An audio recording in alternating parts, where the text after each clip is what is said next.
Bung Ais. Bung, pas banget nih. Kan Coach STY baru balik ke Indonesia nih tanggal 11 dan udah ketemu Ketum PSI Pak Erick Thohir. Nah, mereka bahas soal AFF tuh. Nah, menurut lu gimana nih? Ya, AFF ASEAN Championship ya. Iya, benar. Cup sekarang namanya. Dan tadinya kan yang mau dikirim ini bukan tim utama, tim senior bukan utama, karena tim senior utama ini difokuskan untuk putaran ketiga kualifikasi Piala Dunia 2026 karena saat itu berdekatan jaraknya antara jadwal AFF dan jarak kualifikasi Piala Dunia. Tapi ternyata sekarang dimundurkan waktunya sehingga Ketua Umum sudah sepakat dengan STY yang akan dikirim setelah tadinya hanya pemain-pemain yang turun di Liga 1, sekarang berubah lagi.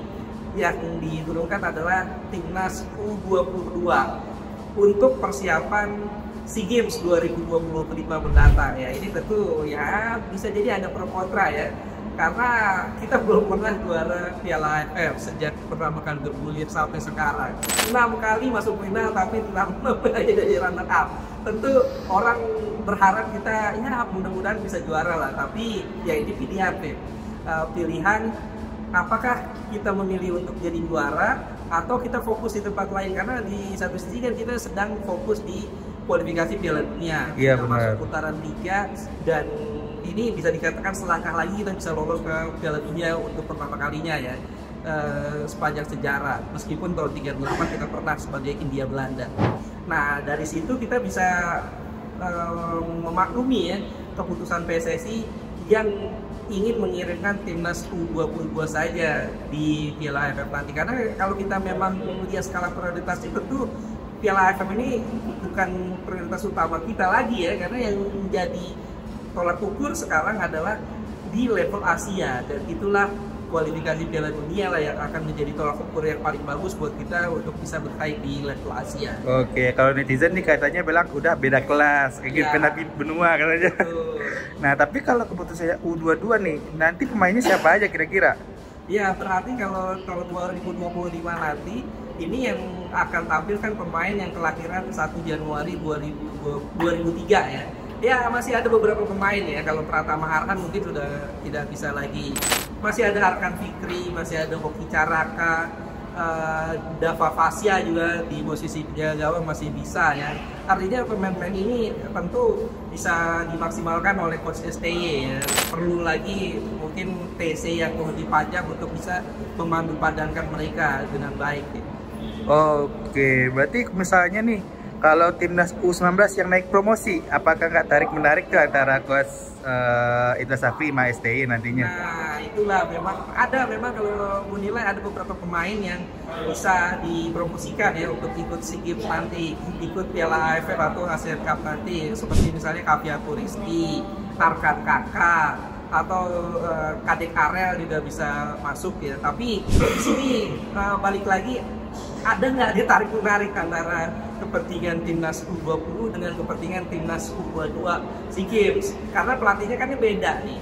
Ada kalau U20 dipegang oleh Coach Indra Safri, U22 nanti di Piala AFF atau ASEAN Cup dipegang oleh Coach STY. Tentu perlu komunikasi lagi, dibahas lagi apakah memang diperlukan pemain-pemain U20 untuk bisa masuk ke level U22 untuk tampil di SEA Games atau tampil di Piala AFF. Gue pikir sih bisa lah dikomunikasikan lah, asalkan memang jaraknya atau jadwalnya tidak bentrok sih bisa aja. Oke, berarti mudah-mudahan nggak ada tarik-menarik ya antara Coach Indra.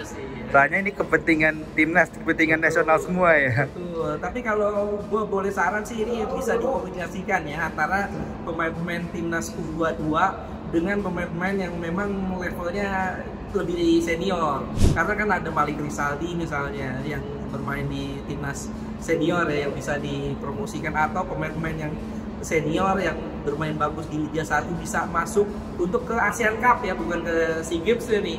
Jadi mereka ini dikolaborasikan antara junior dan senior.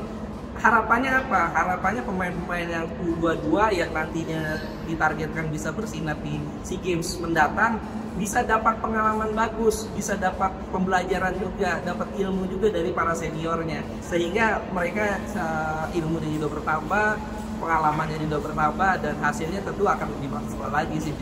Oke, berarti menurut lu kita untuk Asian Cup di samping pemain U22 mungkin bisa dicampur sama pemain senior. Kalau menurut gue idealnya dicampur dengan pemain-pemain senior.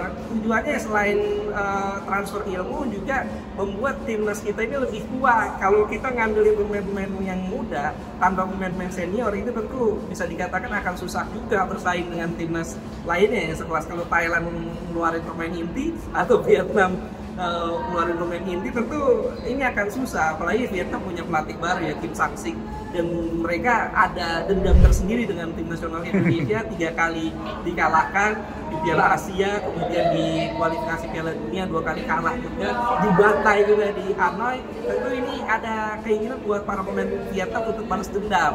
Kalau kita main dengan full pemain-pemain muda, tentu ini akan sangat sulit juga ya, cukup berat ya untuk bisa bersaing dengan pemain-pemain Vietnam yang level senior. Oke, mudah-mudahan ya Mas. Tapi target, kalau menurut lu bisa juara nggak sih kita kalau buat tim kayak gitu? Ya kalau kita ngomongin tim muda ya targetnya bukan juara lah, targetnya cari pengalaman. Juara cuma bonus saja tuh. Oke, mudah-mudahan ya. Jadi nggak ada lagi yang ngomong, di AFF aja kita nggak juara, kenapa harus Asia? Ya gitu loh. Ya, targetnya sekarang bukan Piala AFF atau Asian Cup. Targetnya kita berbicara lebih banyak di level Asia.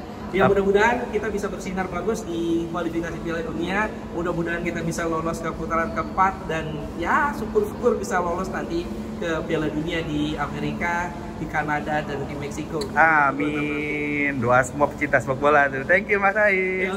Thank you.